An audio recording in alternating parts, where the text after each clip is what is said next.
Red Bull were not exposed by one secret file. They were exposed by the result. Max Verstappen finished fourth in Barcelona, behind Hamilton's Ferrari, Russell's Mercedes, and Norris's McLaren, three rival teams ahead. Only 43 points after 7 races. Red Bull fourth in the Constructors' Championship. Poor starts, power delivery issues, overheating tires, balance problems, reliability failures, and formal power unit discussions with the governing body still sitting in the background. That is not normal data. That is a warning. Because a team that used to terrify Formula One is now trying to explain why its 4-time world champion cannot fight for wins, why the car still does not give him trust, and why every Red Bull fix seems to arrive with another question attached. The biggest danger is not that Verstappen finished fourth. The biggest danger is that fourth place is starting to look like Red Bull's real level. And if that is true, Barcelona did not just expose a bad race.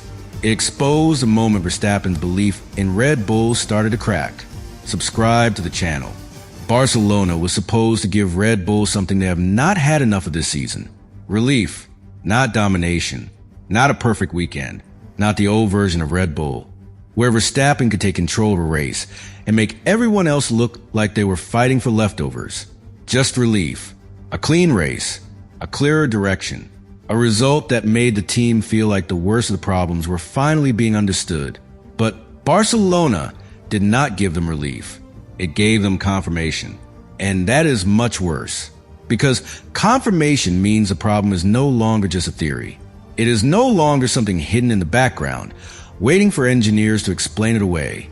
It is no longer one bad start, one bad race, one failed part, or one awkward weekend. It is a pattern. Verstappen finished fourth. For most drivers, that would still sound respectable. Points on the board, a solid afternoon, a race completed. But for Verstappen and for Red Bull, fourth place can be a warning when the cars ahead tell the bigger story. Hamilton won for Ferrari. Russell finished second for Mercedes. Norris finished third for McLaren. That means Verstappen was not beaten by one rival team having a perfect day. He was beaten by 3 different teams in the same race. Ferrari, Mercedes, and McLaren all look more convincing where it mattered. That is the part Red Bull cannot soften. Because the issue is not only that they lost, it is that they lost their old power to make rivals nervous. There was a time when Verstappen finishing behind the leaders early in a race did not feel safe for anyone. The question was not whether he would attack, but when. The question was not whether Red Bull had race pace, but how much they were hiding. Other teams built strategies around the fear that Verstappen would arrive. In Barcelona, that fear was missing. Hamilton was not spending the race looking over his shoulder for a Red Bull charge. Russell was not trapped in a fight where Verstappen looked inevitable. Norris was not holding on to a podium while waiting for the old Red Bull pressure to explode behind him. Verstappen was there, but he was not the threat Red Bull needed him to be. And that changes the whole feeling around a team. Once rivals stop fearing you, they make braver decisions. They defend with more confidence. They attack strategy windows more aggressively. They stop building their race around what you might do and start forcing you to respond to them. That is what Barcelona showed. Red Bull are reacting. Ferrari are acting. Mercedes are acting. McLaren are acting. And Verstappen is stuck trying to extract a result from a car that still does not behave like a championship weapon. That is why the data feels so alarming. Even without any dramatic secret document being revealed, the race result itself is the warning. The points table is the warning. The repeated technical complaints are the warning. The fact that Verstappen has only 43 points after 7 races is the warning. The fact that Red Bull are fourth in the Constructors' Championship is the warning. These are not tiny details. They are signs that the entire Red Bull project has lost momentum. And momentum is everything in Formula One. When a team has momentum, problems feel smaller. A difficult practice session becomes a challenge. A narrow defeat becomes motivation. A technical issue becomes something the factory can solve before the next race. But when a team loses momentum, everything feels heavier. Every driver comment becomes a headline. Every meeting becomes suspicious. Every upgrade becomes a test of survival. Every weak start feels like proof that the problem is deeper than the team wants to admit. That is where Red Bull are now. The source says there were reports of an emergency meeting between Verstappen and senior Red Bull ownership figures in Milton Keynes before the Spanish Grand Prix. Verstappen pushed back when asked about it, refusing to confirm details and saying conversations happen inside the team all the time. That answer was controlled, but the situation around him is not, because when a driver is winning, private team conversations feel normal. When a driver is struggling, those same conversations feel like crisis meetings. The meaning changes because the results change. And Red Bull's results have changed dramatically. This is a team that used to define the front of Formula One. Now they're watching Ferrari win. Mercedes score heavily, McLaren take podiums, and their own champion fight for fourth. That is not where Red Bull expected to be. And it is not where Verstappen will accept being for long. The tension comes from that gap. The gap between what Red Bull used to be and what they are right now. The gap between Verstappen's standard and the car's performance. The gap between the team's promises and the results on track. The gap between saying a fix is coming and actually giving Verstappen a car he can trust. That word matters. Trust. Verstappen does not just need a faster car. He needs a car that gives him belief from the moment the lights go out. He needs a clean launch. He needs power delivery that feels predictable. He needs tires that do not overheat the moment he starts pushing. He needs balance that lets him attack corners instead of negotiating with them. Right now, the Red Bull is not giving him enough of that. And when the car does not give him trust, Verstappen's entire race changes. He cannot attack the way he wants. He cannot pressure rivals with the same confidence. He cannot extend stints while keeping pace. He cannot rely on the old Red Bull feeling that the race will eventually come toward him. Instead, he has to manage. And managing Verstappen is still brilliant, but he is not the version that terrifies the grid. That is the difference Barcelona exposed. The Verstappen who dominates does not simply drive fast. He makes everyone else feel like their race is under threat. He turns small gaps into pressure. He turns tire advantage into punishment. He turns strategy into a weapon.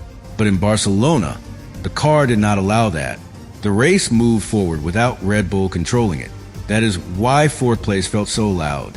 It was not dramatic on the surface, but it carried a brutal message underneath. Red Bull finished, and still were not close enough. That is the kind of result that forces a team to look inward, not at one broken part, not at one unlucky moment, at the whole package. The start system, the energy deployment, the cooling, the tire behavior, the balance, the reliability, the connection between chassis and power unit. All of it, because the 2026 rules have made the car more complex than ever.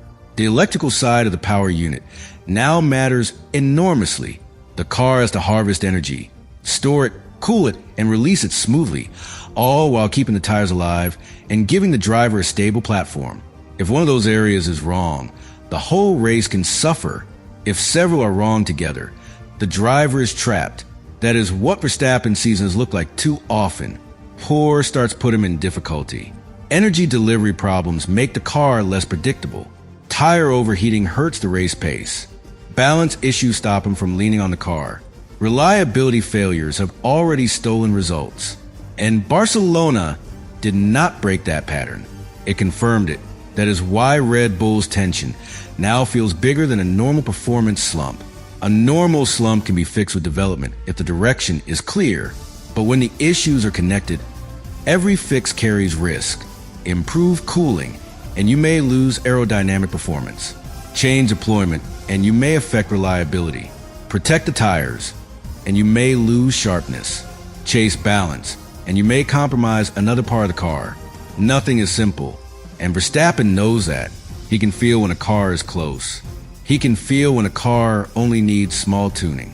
He can also feel when the platform is not giving him the confidence he needs. That is why his frustration matters so much. It is not just emotion, it is information. When Verstappen looks unhappy, Red Bull should be worried, because he is the one person who can feel the difference between a car that is nearly ready and a car that is fundamentally limiting him. Barcelona made it look like the second one. That is why the title of this story feels so intense. Huge tension at Red Bull is not about people shouting behind closed doors. It is about the pressure created when the evidence keeps pointing in the same direction. The car is not good enough. The rivals are no longer afraid. The champion is not satisfied. And the next fix has to do more than improve a number in a report. It has to change Verstappen's belief. Because if Red Bull cannot do that, the crisis becomes bigger than Barcelona. It becomes bigger than one result. It becomes about the future of the entire project. Verstappen has carried Red Bull through eras of dominance. He has won with them, fought for them, and given them the driver advantage every team dreams of having. But even the strongest driver needs proof that the team can meet him halfway. Right now, Barcelona did not provide that proof. It provided the opposite. A race where Hamilton won for Ferrari.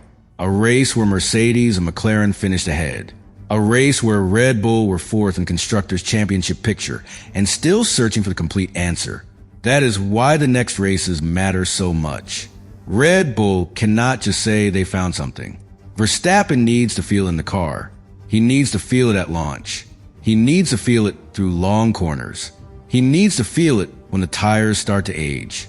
He needs to feel it when he asks for power, and the car gives it back cleanly. Only then does the story change.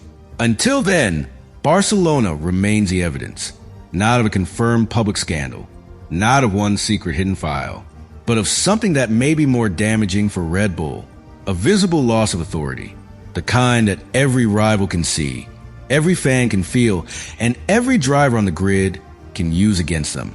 And once authority is lost in Formula One, getting it back is never easy. But the next layer of this Red Bull crisis is even more dangerous, because it is not only about where Verstappen finished, it is about what the result revealed inside the car. Barcelona did not show a Red Bull that was missing one clean answer. It showed a Red Bull that may be fighting a chain of problems, where every weakness pulls another weakness into the race.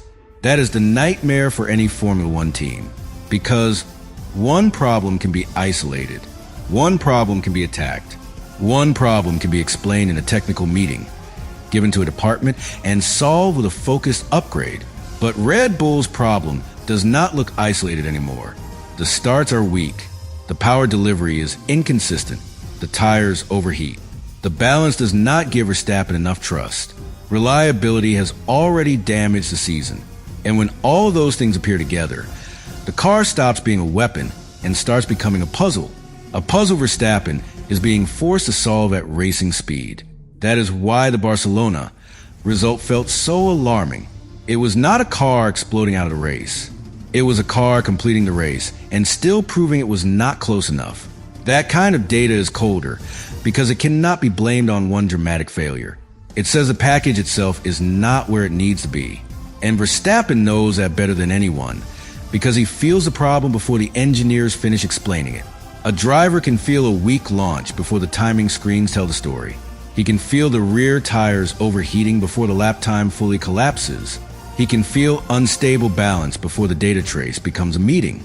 He can feel power arriving too late, too unevenly, or not strongly enough when he needs to attack.